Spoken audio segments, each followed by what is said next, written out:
اب کتنا کھاؤ گے اس ملک کو، کتنا کھانا ہے؟ میں ایک انسان ہوں چھوٹا سا، 8 بچے ہیں، مجھے بھی تو اللہ رزق دے رہا ہے، میں تو عزت سے زندگی گزار رہا ہوں۔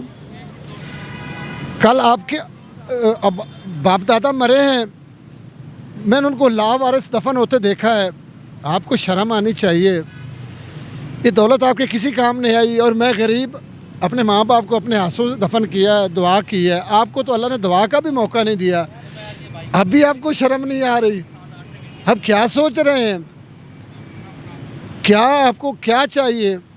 اب ملک کو تو تقریباً آپ نے بیچ ہی دیا ہے۔ جس ملک میں لا قانونیت ہو، انصاف نہ ہو، سچ بولنے والے کو یہاں مار دیا جائے یا کسی باہر نکال کے مار دیا جائے، یہ ملک اب نہ پہلے آزاد تھا نہ ابھی آزاد ہے۔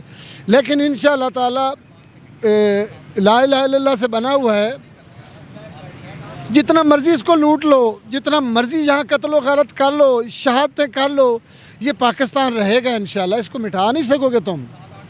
تمہارا نام مٹ جائے گا، پاکستان کا نام رہے گا، شہیدوں کا نام رہے گا۔ جس ملک میں میرے جیسا باپ اس کے بچے سکول نہ پڑھے ہوں، میں رات کو جاؤں میرے بچے بھوکے بیٹھے ہوں، اس کا مطلب ہے کہ میرے ملک کو کسی نے لوٹا ہے نا۔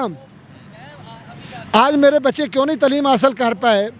میرے بچوں کو شہید کیا جاتا ہے سچ بولنے پہ، یا میرے بچے بھوکے سوتے ہیں، رات کو 11 میرا ویٹ کرتے ہیں، اس لیے میرا ملک کو تو کسی نے لوٹا ہے بھائی، میرے ملک کو کسی نے کمزور کیا ہے۔ تو صحافی برادری، میں آپ کو، جب انسان سچ بولتا ہے نا تو اللہ اس کے سچ پہ اثر ڈالتا ہے۔ ابھی بھی مجھے ڈاؤٹ ہے، کچھ صحافیوں پہ مجھے ڈاؤٹ ہے۔